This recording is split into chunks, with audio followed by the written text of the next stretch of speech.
রব্বুল আলামিন বলেছেন, ওয়ামা কানা লিমুমিনিন ওয়ালা মুমিনাতিন ইযা কাদাল্লাহু ওয়া রাসূলুহু আমরান আন ইয়াকুনা লাহুমুল খিয়ারাতু মিন আমরিহিম ওয়া মান ইয়াসিল্লাহা ওয়া রাসূলাহু ফাকাদ যাল্লা যালালাম মুবিনা। সুন্দর ব্যবহার যার কাছে আছে, পৃথিবী ঋণী হয় ঠিক তার কাছে। ব্যবহার জয় করে মানুষের মন, পরাজিত হয়ে যায় অশ্রতক্ষণ।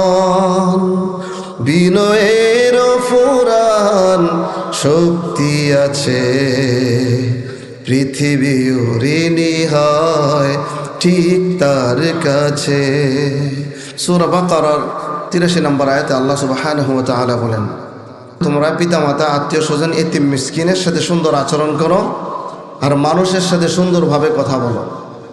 তিরমিজির বর্ণনায় এসেছে, রাসূলুল্লাহ সাল্লাল্লাহু আলাইহি ওয়াসাল্লাম বলেছেন, মা মিন শাইইন ইউদাউ ফিল মিজানি আথকালু মিন হুসনিল খুলুক ওয়া ইন্না সাহিবা হুসনিল খুলুকি লা ইয়াবলুগু বিহি দারাজাতা সাহিবিস সাওমি ওয়াস সালাহ।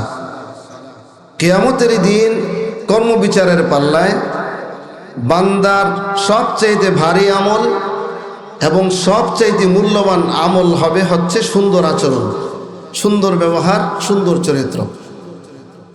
সুন্দর চরিত্রের অধিকারী ব্যক্তি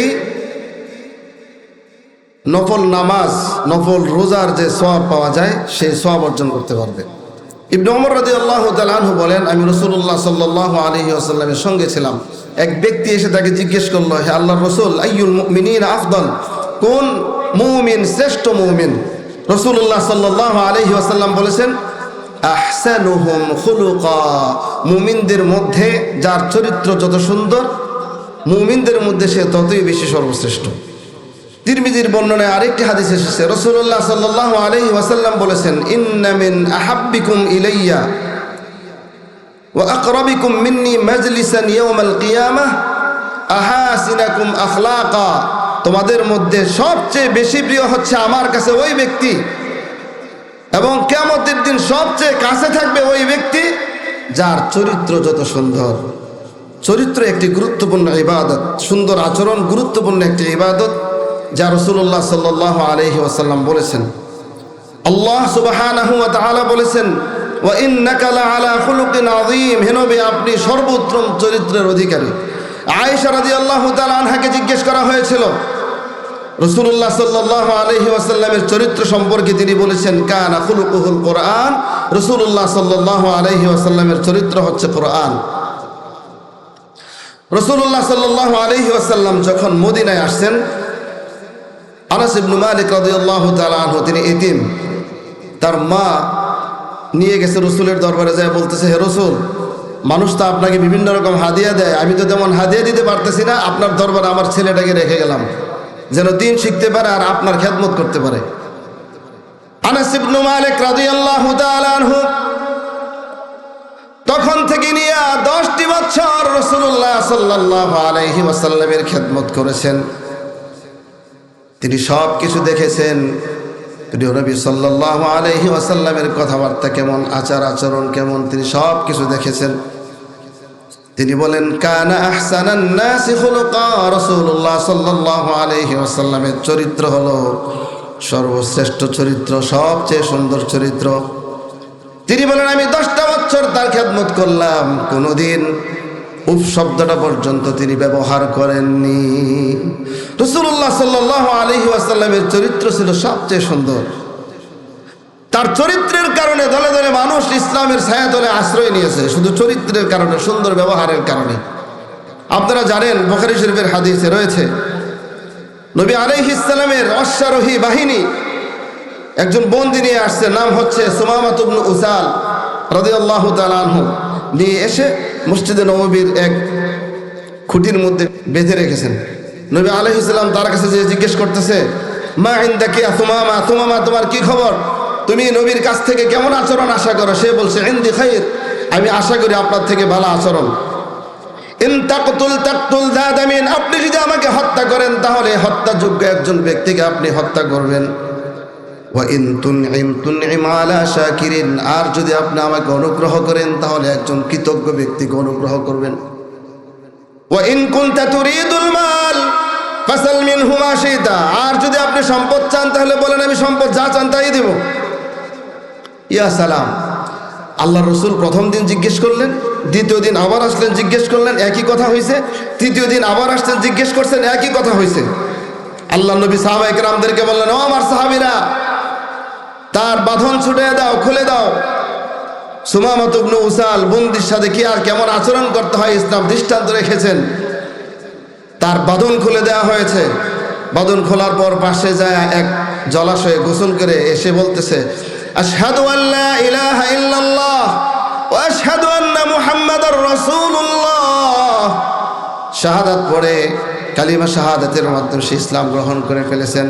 এরপরে তিনি বলতেছেন, ওয়াল্লাহি মা কানা আলাল আরদি ওয়াজহুন আবগাদ মিন ওয়াজহিক ফাকাদ আসবাহা ওয়াজহুক আহাব্বাল ওয়ুজুহি ইলাইহি। সুবহানাল্লাহ। বলতেছে, আল্লাহ শপথ করে বলতেছি, এর আগে আপনার চেহারাটা আমার কাছে ছিল সবচাইতে ঘৃণিত চেহারা, আর এখন হয়ে গেছে এই পৃথিবীর সবচাইতে যার চেহারা আমার কাছে বেশি প্রিয়, সেটিকে মুহাম্মদুর রাসূলুল্লাহ সাল্লাল্লাহু আলাইহি ওয়াসাল্লাম। কিসের কারণে বলেন তো, কিসের কারণে? সুন্দর ব্যবহারের কারণে। এই যে 3 দিন সুমামা ইবনে উসাল এখানে ছিল, সুন্দর আচরণ দেখে, সাহাবায়ে কেরামের সুন্দর আচরণ দেখে ইসলামের দাওয়াত পর্যন্ত তাকে দেওয়া হয় নাই, হাদিসে নাই। কিন্তু ওদের সুন্দর আচরণ দেখে সে বুঝতে পারেছে ইসলামের সৌন্দর্য, সুন্দর ব্যবহারের কারণে সে ইসলাম গ্রহণ করে ফেলেছে। আজকে আমাদের কাছে সুন্দর ব্যবহার নাই। যার কাছে সুন্দর ব্যবহার আছে সেই মানুষের মন জয় করতে পারে। সুন্দর ব্যবহার যার কাছে আছে, পৃথিবী ঋণী হয় ঠিক তার কাছে। সুন্দর ব্যবহার যার কাছে আছে, পৃথিবী ঋণী হয় ঠিক তার কাছে। ব্যবহার জয় করে মানুষের মন, পরাজিত হয়ে যায় অস্ত্র তখন। বিনয়ের ফুরান শক্তি আছে, পৃথিবী ঋণী হয় ঠিক তার কাছে। আচরণ ভালো যার সেই তো ভালো, যার কাছে গেলে বারে মনের আলো। ঠিক কিনা? তাহলে কি বোঝা গেল? সুন্দর আচরণের কারণে, সুন্দর আচরণের মাধ্যমে যেভাবে মানুষের মন জয় করা যায়, মানুষের মণিকোঠায় স্থান পাওয়া যায়, জোর দিয়ে, শক্তি দিয়ে, অস্ত্রের ঝঞ্ঝরানি দিয়ে সেটা করা সম্ভব নয়। রাসূলুল্লাহ সাল্লাল্লাহু আলাইহি ওয়াসাল্লামের চরিত্র ছিল সবচাইতে সুন্দর। আর সুন্দর চরিত্রের একটি দিক হচ্ছে নম্রতা, ভদ্রতা, সুন্দরভাবে কথা বলা, মুস্কি হাসি দিয়ে কথা বলা। রাসূলুল্লাহ সাল্লাল্লাহু আলাইহি ওয়াসাল্লাম বলেছেন, তাবাসসুমুকা ফি ওয়াজহিকা সাদাকা। তুমি তোমার ভাইয়ের সামনে একটু মুস্কি হাসি দিয়ে কথা বলবে, এটাও একটা ইবাদত। আমাদের দেশে মুস্কি হাসি আমরা দেই, তবে যেখানে দেওয়ার দরকার সেখানে দেই না, অন্য জায়গায় দিই। হ্যাঁ, মুস্কি হাসি সব জায়গায় দেওয়া ভালো, কিন্তু প্রথমে মুস্কি হাসি কোথায় প্রয়োজন বলেন তো ভাই? ফ্যামিলির কাছে মুস্কি হাসির প্রয়োজন। অনেক ডাক্তার আছে, শোনা যায় এই ডাক্তারের কাছে গেলে তার সুন্দর ব্যবহারের কারণে রোগী ভালো হয়ে যায়, তার মিষ্টি হাসি দেখে রোগী অর্ধেক সুস্থ হয়ে যায়। কিন্তু তার স্ত্রী জানে মাঝে বসে তার উপর লানত করে। কেন? যে সারা দেশের রোগীদের সাথে সুন্দর আচরণ করে, মিষ্টি হাসি দেয়, কিন্তু ভাষায় আইসা নিজের স্ত্রীর সাথে মিষ্টি হাসে না, সেখানে আইসা মুস্কি হাসি দেয় না, সেখানে সবসময় গুমরা করে রাখে মুখটাকে। বলেন তো, সবচাইতে মুস্কি হাসি পাওয়ার অধিকারী কারা? ফ্যামিলির লোকেরা নাকি বাইরের লোকেরা?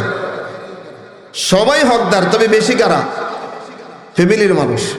রাসূলুল্লাহ সাল্লাল্লাহু আলাইহি ওয়াসাল্লাম এই জন্য বলেছেন, খিয়ারুকুম খিয়ারুকুম লিআহলিহি, তোমাদের মধ্যে শ্রেষ্ঠ হচ্ছে ওই ব্যক্তি যে ব্যক্তি তার স্ত্রীর কাছে শ্রেষ্ঠ। রাসূলুল্লাহ সাল্লাল্লাহু আলাইহি ওয়াসাল্লাম সর্বশ্রেষ্ঠ বিনয়ী মানুষ ছিলেন। তিনি বলেছেন, মানুষের সাথে সুন্দরভাবে কথা বলো। ইত্তাকুন নার ওয়ালাউ বিশিক্কি তামরাতিন, জাহান্নামের আগুন থেকে তোমরা বেঁচে থাকার চেষ্টা করো, যদি অর্ধেক খেজুর দিয়ে হলেও। ফাইল্লাম তাজিদ ফাবিকালিমাতিন তাইয়্যিবাতিন, তাও যদি না দিতে পারো তাহলে সুন্দরভাবে কথা বলে তাকে বিদায় করে দাও। সুন্দরভাবে মুস্কি হাসি দিয়ে কথা বলো, এটা একটা ইবাদত। এটা যে ইবাদত এটা আমরা বুঝিও না। দেখুন, ফেরাউনের কাছে যখন আল্লাহ তাআলা মুসা আলাইহিস সালামকে পাঠাইছেন, মুসা আলাইহিস সালামকে আল্লাহ তাআলা কি বলছেন? মুসা আলাইহিস সালাম এবং হারুন আলাইহিস সালামকে কি বলেছেন? ফাকুলা লাহু কাওলান লাইয়িনান লাআল্লাহু ইয়াতাযাক্কারু আও ইয়াখশা। মুসা, হারুন, যাও তোমরা নরম ভাষায় কথা বলো। কার কাছে? কার কাছে বলেন? ফেরাউনের কাছে। এখন যারা কথা বলে তারা মুসাও না, আর যাদের সাথে কথা বলে তারা ফেরাউনও না। কি বলেন, কথা ঠিক কিনা? আমাদের কথা কেমন হবে? সুন্দর হবে। রাসূলুল্লাহ সাল্লাল্লাহু আলাইহি ওয়াসাল্লামের আচার আচরণে নম্রতা ছিল, ভদ্রতা ছিল। রব্বুল আলামিন বলে সূরা আলে ইমরানে, ফাবিমা রাহমাতিন মিনাল্লাহি লিনতা লাহুম ওয়ালাউ কুনতা ফাযযান গালিযাল কলবি লানফাদ্দু মিন হাওলিক ফা'ফু আনহুম واستغفر لهم وشاورهم في الأمر فإذا عزمت فتوكل على الله إن الله يحب المتوكلين। হে নবী, আপনি আল্লাহর রহমতে ওদের জন্য নরম হৃদয়, আপনি নরম। উনি দুঃখী মানুষের সাথে কথা বলতেন, দুঃখী মানুষ ওনার কাছে যায় শান্তি পেতেন। জুলাইবিব একজন সাহাবী, আমি মুসনাদে আহমদ এবং মুসলিম শরীফ থেকে মিলিয়ে কথাটা বলতেছি, হাদিসটা বলতেছি। জুলাইবিব রাদিয়াল্লাহু তাআলা আনহু মদিনার একজন সাহাবী, তার বংশমর্যাদাও তেমন নাই, লোকটা দেখতে খাটো এবং দেখতে অসুন্দর। যুবক হয়েছে, অন্য 10টা যুবক যেমন বিয়ে করে ঘর পাতে বাচ্চা কাচ্চা হয়, তার মনের মধ্যে এরকম একটা স্বপ্ন আছে। কিন্তু এই স্বপ্ন কিভাবে বাস্তবায়ন হবে? তার কাছে যে টাকা পয়সাও নাই, ঘর বাড়িও নাই, আবার দেখতে অসুন্দর, মদিনার কোনো মেয়ে তো তার কাছে বিয়ে দিবে না। একদিন মনটাকে খারাপ করে রাসূলুল্লাহ সাল্লাল্লাহু আলাইহি ওয়াসাল্লামের দরবারে বসে আছেন। আল্লাহ নবী ডাক দিয়ে বলে, ও জুলাইবিব, তুমি কি বিয়ে করবে? এক তো তার মনের মধ্যে বিয়ের স্বপ্ন লালন করতেছে, আর আল্লাহর রাসূল জিজ্ঞেস করে, জুলাইবিব, তুমি কি বিয়ে করবে? জুলাইবিব খুশি না বেজার? খুশি। বলে, হ্যাঁ আল্লাহর রাসূল, আমার কাছে বিয়ে দিবে কে? আমাকে বিয়ে করানোর দায়িত্ব নিবে কে? আল্লাহর নবী বললেন, আমি তোমাকে বিয়ে করানোর দায়িত্ব নেব। জুলাইবিবের তো খুশি রাখার জায়গা নাই।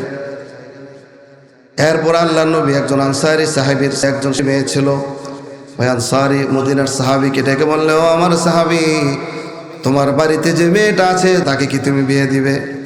সাহাবী খুশিতে আত্মহারা হয়ে বলতেছি, আল্লাহর রাসূল, এর চাইতে সৌভাগ্য আর কি হতে পারে? আমার মেয়ে আপনি বিয়ে করবেন? আমি তো অবশ্যই রাজি আছি। আল্লাহ নবী বলেন, আমার জন্য নয়। তখন ওই সাহাবী বলতেছেন, হে আল্লাহর রাসূল, কার জন্য? হয়তো আবু বকরের জন্য হইতে পারে, উমরের জন্য হতে পারে, আলীর জন্য হতে পারে, ওসমানের জন্য হতে পারে। আল্লাহ নবী বলেন, না, আমার জন্য নয়, জুলাইবিবের জন্য। বলে, হ্যাঁ জুলাইবিব? আসমান ভেঙে পড়ছে মাথার উপরে। জুলাইবিবের কাছে আমার বিয়ে দিব? যার বংশ মর্যাদা নাই, যার টাকা পয়সা নাই, খাটো, দেখতেও অসুন্দর, তার কাছে আমার মেয়ে দিব? কিভাবে সম্ভব? হে আল্লাহর রাসূল, আমি একটু পরামর্শ করে নেই। বাড়িতে গেছে, স্ত্রীর সাথে মশওয়ারা করতেছে কি করা যায়। আল্লাহর নবী তো তোমার মেয়েকে বিয়ের প্রস্তাব দিয়েছে। বউ বলতেছে, তাই নাকি? এর চেয়ে খুশির কথা আর কি হতে পারে যে আল্লাহর নবী আমার মেয়েকে বিয়ে করবে? যে না, আল্লাহর নবী তোমার মেয়েকে বিয়ে করবে না, বরং আল্লাহর নবী প্রস্তাব রেখেছে জুলাইবিবের জন্য। বলে, জুলাইবিব যে দেখতে খাটো, যার বংশ মর্যাদা নাই, টাকা পয়সা নাই, আর আমার মেয়ে এত সুন্দরী মেয়ে যার বংশ মর্যাদাও আছে, না, এটা দেওয়া যায় না। যাও তুমি আল্লাহর নবীকে বলো যে এই বিয়েতে আমরা রাজি না। ঘর থেকে যখন বের হবে আল্লাহর নবীর কাছে যাওয়ার জন্য, জানানোর জন্য, ভিতর থেকে একটি পরিচিত শব্দ ভেসে আসলো, আব্বা। বাবা বলতেছে, ও মা, তুমি কি শুনে ফেলেছো? মেয়ে বলতেছে, আব্বা আমি তো সব শুনেছি, তবে কার জন্য প্রস্তাব? বলে তোমার জন্যই। কে পাঠিয়েছে? বলে বিশ্বনবী মুহাম্মদুর রাসূলুল্লাহ সাল্লাল্লাহু আলাইহি ওয়াসাল্লাম প্রস্তাব পাঠাইছে যে তোমাদের রায় কি? বলে আমাদের রায় হচ্ছে তোমার আম্মা এবং আমরা পরামর্শ করলাম নবী আলাইহিস সালামকে যা বলবো যে না, আমরা বিয়েতে রাজি না। মেয়ে তখন বলতেছে, আব্বা তুমি কি একবার চিন্তা করে দেখেছো যে কে তোমার কাছে বিয়ের প্রস্তাব পাঠাইছে? রব্বুল আলামিন বলেছেন, ওয়ামা কানা লিমুমিনিন ওয়ালা মুমিনাতিন ইযা কাদাল্লাহু ওয়া রাসূলুহু আমরান আন ইয়াকুনা লাহুমুল খিয়ারাতু মিন আমরিহিম ওয়া মান ইয়াসিল্লাহা ওয়া রাসূলাহু ফাকাদ দাল্লা দালালাম মুবিনা। সুবহানাল্লাহ। তিনি বলতেছে, তুমি কি আয়াত শোনো নাই? আল্লাহ এবং আল্লাহর রসুল যদি কোনো বিষয়ে ফয়সালা দেন, কোনো মুমিন নরনারীর জন্য উচিত হবে না, সঙ্গত না যে নিজেদের ইচ্ছা এখতিয়ারকে সে প্রকাশ করবে। তুমি কি আয়াত শোনো নাই? আব্বা আমি অবশ্যই রাজি আছি, আমাকে নিয়ে যাও, আমি জুলাই বিবির কাছে সঙ্গে আমার বিয়ের ব্যবস্থা করো। জুলাই বিবির বিয়ের ব্যবস্থা করা হয়ে গেছে। রাসূলুল্লাহ সাল্লাল্লাহু আলাইহি ওয়াসাল্লাম বিয়ে পড়ায় দিলেন, বিয়ের ব্যবস্থা করলেন। বিয়ে শেষ হয়ে গেল। দোয়া করলেন এই মেয়ের জন্য, আল্লাহুম্মা সুব্বা আলাইহাল খায়রা সাব্বান সাব্বা ওয়ালা তাজআল আইশাহা কাদ্দান কাদ্দা। আয় আল্লাহ, এই মেয়েটির জীবন তুমি কল্যাণ দিয়ে ভরপুর করে দাও। আয় আল্লাহ, এই মেয়ের জীবনে তুমি কষ্ট দিও না। দোয়া করে দিলেন। সংসার শুরু হয়ে গেল। কয়েকদিন যাওয়ার সঙ্গে সঙ্গেই যুদ্ধের ডাক এসে গেল। এখানে একটা কথা বলে রাখি, রাসূলুল্লাহ সাল্লাল্লাহু আলাইহি ওয়াসাল্লাম মানুষের উপকার করতেন কিনা? উপকার করতেন কিনা? উপকার করে তিনি কি বলতেন? তিনি বলতেন, আহাব্বুন নাসি ইলাল্লাহ আনফাউহুম লিন্নাস। আল্লাহর কাছে সবচেয়ে ওই ব্যক্তি বেশি প্রিয় যে ব্যক্তি মানুষের বেশি বেশি উপকার করে। তিনি আরো বলেছেন, ওয়া আহাব্বুল আমালি ইলাল্লাহ। আল্লাহর কাছে সবচেয়ে শ্রেষ্ঠ আমল হচ্ছে ওই আমল, সুরুরুন তুদখিলুহু আলা মুসলিম আও তাকশিফু আনহু কুরবাতান আও তাকদি আনহু দাইনান আও তাতরুদু আনহু জুআ। আল্লাহর কাছে শ্রেষ্ঠ আমল হলো ওই আমল, যেমন কাউকে তুমি একটু খুশি করে দিলা, কোনো মুসলিমকে খুশি করা, কোনো মুসলিমের কষ্ট দূর করে দেওয়া, কোনো মুসলিমের ঋণ পরিশোধ করে দেওয়া, কোনো ক্ষুধার্ত ব্যক্তিকে তার ক্ষুধা দূর করে দেওয়া, তাকে খাওয়ানো, এগুলো আল্লাহর কাছে শ্রেষ্ঠ আমল। শুধু এটা বলে ক্ষান্ত হন নাই। আল্লাহর নবী বলেছেন, ওয়ালি আন আমশি মা আখিল মুসলিম ফি হাজাতিন, ওয়ালি আন আমশি মা আখিল মুসলিম ফি হাজাতিন আহাব্বু ইলাইয়া মিন আন আ'তাকিফা হাযাল মসজিদ শাহরা। তিনি বলেছেন, আমার কোন মুসলিম ভাইয়ের কোনো প্রয়োজনে একটু হেঁটে কোথাও যাওয়া আমার কাছে এত প্রিয় যে এই মসজিদে নববীতে 1 মাস ইতিকাফ করলে যে সওয়াব হবে, এবং 1 মাস ইতিকাফ করলে আমি যতটুকু খুশি হব না, এর চাইতে বেশি খুশি এবং এর চাইতে বেশি প্রিয় আমার কাছে কোনো একজন মুসলিম ভাইয়ের একটু প্রয়োজনে একটু হাইটা যাওয়া। সুবহানাল্লাহ তো কইলেন না? মসজিদে নববীতে 1 রাকাত নামাজ পড়লে কয় রাকাতের সওয়াব পাওয়া যায় বলেন তো? কেউ বলে 500, কেউ বলে 50,000। সহিহ riwayat হচ্ছে 1 লাখ হচ্ছে বাইতুল্লাহতে, আর 1000 হচ্ছে মসজিদে নববীতে, আর 500 হচ্ছে বাইতুল মুকাদ্দাস। তাহলে যেই মসজিদে 1 রাকাত নামাজ পড়লে 1000 নামাজের সওয়াব পাওয়া যায়, সেই মসজিদে 1 মাস ইতিকাফ করার চেয়ে আল্লাহ নবীর কাছে বেশি প্রিয় একজন মুসলিম ভাইয়ের সাথে তার উপকার করার জন্য একটু হাইটা যাওয়া। নবী জানেন কি জানেন না? শুধু বলছেন না, আমলও করছেন। নবী খুশি করছেন কিনা জুলাইবিবকে?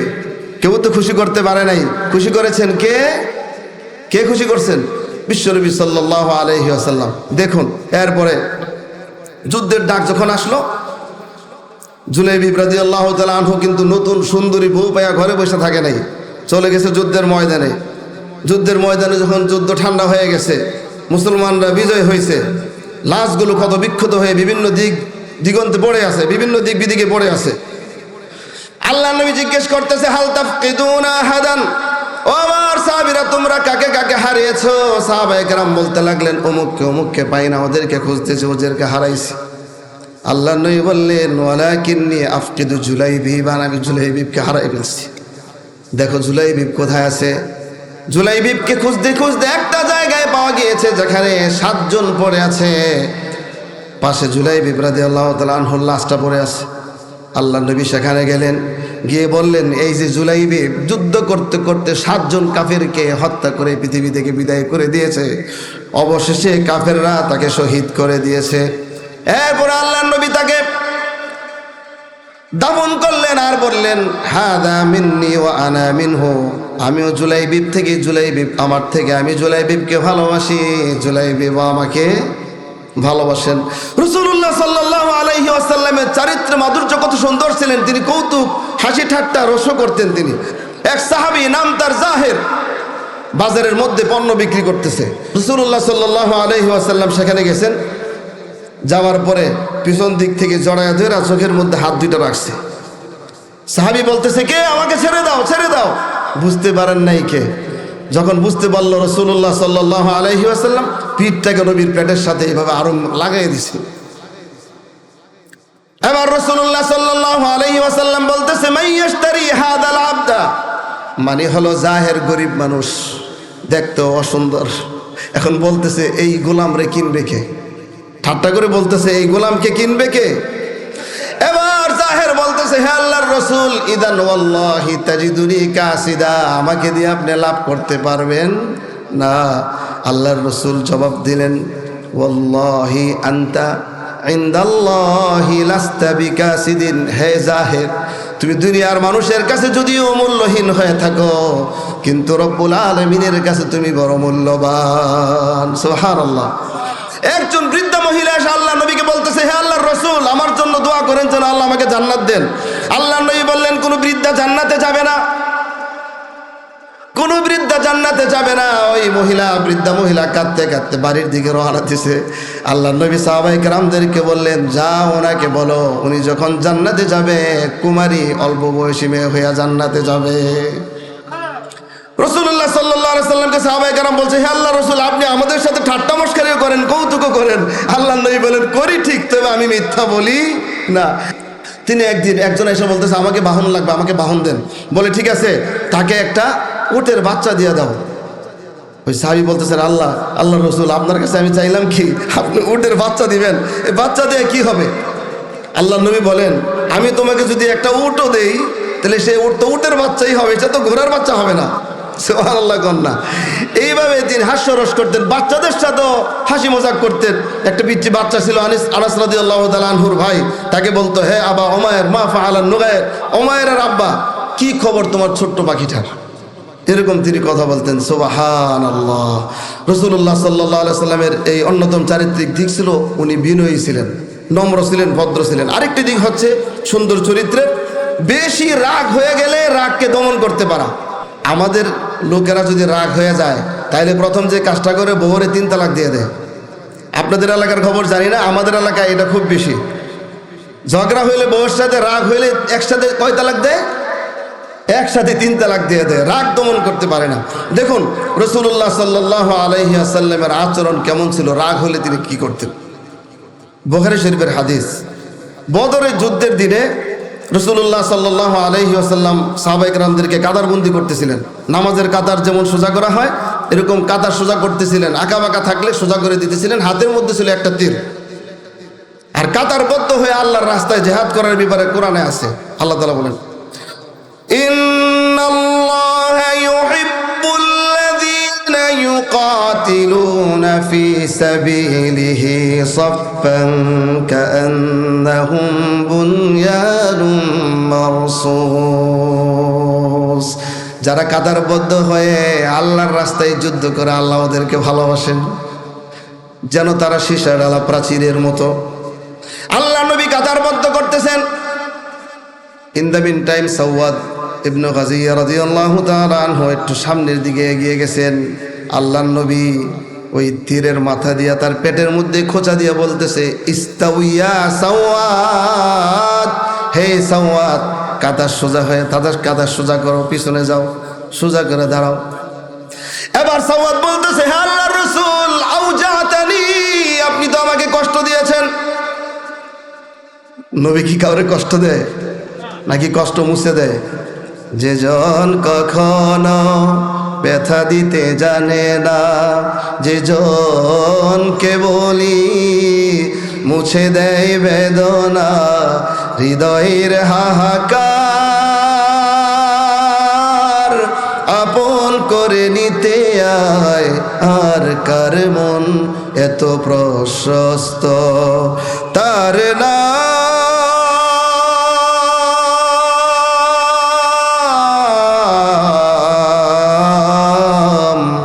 আহমদ বেশি বিশ্বস্ত। সে কোন বন্ধু বলো বেশি বিশ্বস্ত? সাওয়াদ রাদিয়াল্লাহু তাআলা বললেন, হে রাসূল, আমাকে আপনি সুযোগ দেন যেন আমি প্রতিশোধটা নিতে পারি। আচ্ছা চিন্তা করে দেখেন কি ভয়ানক পরিস্থিতি, সামনে হচ্ছে কাফেরেরা, অস্ত্রের ঝনঝনানি। এমন সময় একটা সেনাপতির কিরকম পেরেশানিতে থাকে এটা কি বোঝা বাকি থাকে? এমন পেরেশানির সময় ছোটখাটো বিষয় যদি বলে যে এটা বদলা নেওয়ার সুযোগ দেন, তাহলে আমি আপনি হইলে কি অবস্থা হইতো, বা পৃথিবীর অন্য কোনো মানুষ হইলে কি অবস্থা হইতো। কিন্তু এমন সময়ও তিনি কিন্তু মেজাজ হারান নাই। তিনি বলতেছে, সাওয়াদ নাও, আমি আমার পেটটাকে খুলে দিলাম, তুমি প্রতিশোধ গ্রহণ করো। সাওয়াদ রাদিয়াল্লাহু তাআলা আনহু পেটের মধ্যে চুমু খেলেন। আল্লাহ নবী বললেন, হ্যাঁ সাওয়াদ, তুমি বলেছিলে তুমি প্রতিশোধ নিবে, এখন তুমি কি করতেছো? সাওয়াদ বললেন, হে আল্লাহর রাসূল, আপনি তো দেখতেছেন সামনের পরিস্থিতি। আমি চাচ্ছিলাম আমার জীবনের শেষ মুহূর্তটা আপনার সঙ্গে স্পর্শ হোক, জীবনের শেষ ছোঁয়াটা আপনার সাথে হোক। অবশেষে সাওয়াদ রাদিয়াল্লাহু তাআলা বদরের যুদ্ধে শাহাদাত বরণ করেছেন।